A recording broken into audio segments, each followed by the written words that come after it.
what do you guys think of when, the first thing that pops into your head when you hear Troy? Uncle Sam. Uncle Sam. Uncle Sam. Uncle Sam. Uncle Sam. Uncle Sam. Uncle Sam. Uncle Sam. Uncle Sam. Uncle Sam. The image of Uncle Sam has always been a topic of conversation. He is the highest ideal for national character. James Montgomery Flagg, who was born in 1877 and died in 1960, was a political cartoonist from the late 1800s. He created the most iconic poster of Uncle Sam. Flagg evolved the image of Sam, applying a white beard as well as change in wardrobe. Stars and stripes were added to depicting the character we are familiar with today.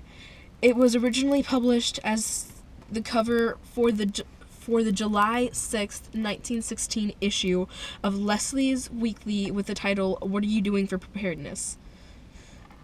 Between 1917 and 1918, over 4 million copies were printed. This poster served as propaganda for the United States as it entered World War I. This image was widely distributed and has been reused with different captions. During the same war, World War I, this image reached its peak popularity when the words "I want you" for the U.S. Army were chosen. Hello, Jenna here. Welcome to episode 1 of Jenna's Journey, and I'm guessing people want to hear about Uncle Sam. So, first things first, Uncle Sam was born in what is now Arlington, Mass. It was then known as Monotony. If I say that wrong, I wasn't born then, so I don't know how to pronounce it. He then relocated to Troy with his older brother Ebenezer at the age of 22 by foot. And he was married to a girl named Betsy Mann, and they had 4 kids. One girl, 3 boys. And now here's the beautiful statue we have downtown Troy.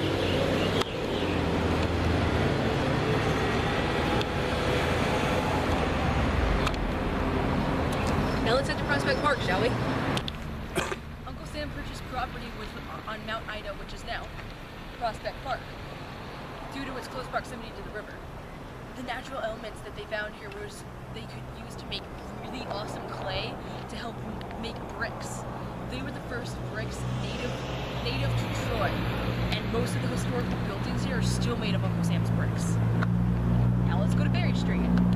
In 1793, Uncle Sam leased the western half of a lot on Ferry Street and opened up a meat business. They took advantage of their prime location, which was close to the river, and they built a dock at the foot of Ferry Street, which greatly increased their meat business.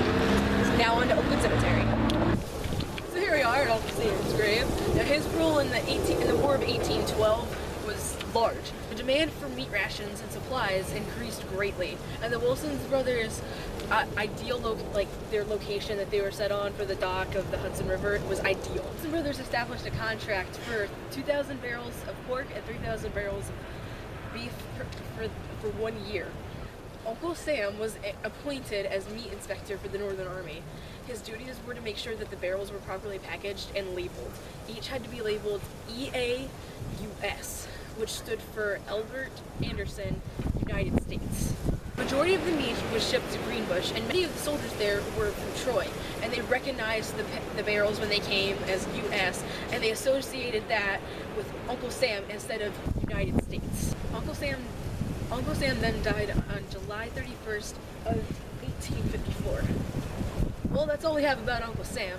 Let me just tell you about a little bit of what is in store for us. We're going to check out things like the ghost stories of Troy, New York. I'm pretty sure my brother's room was haunted, there's that.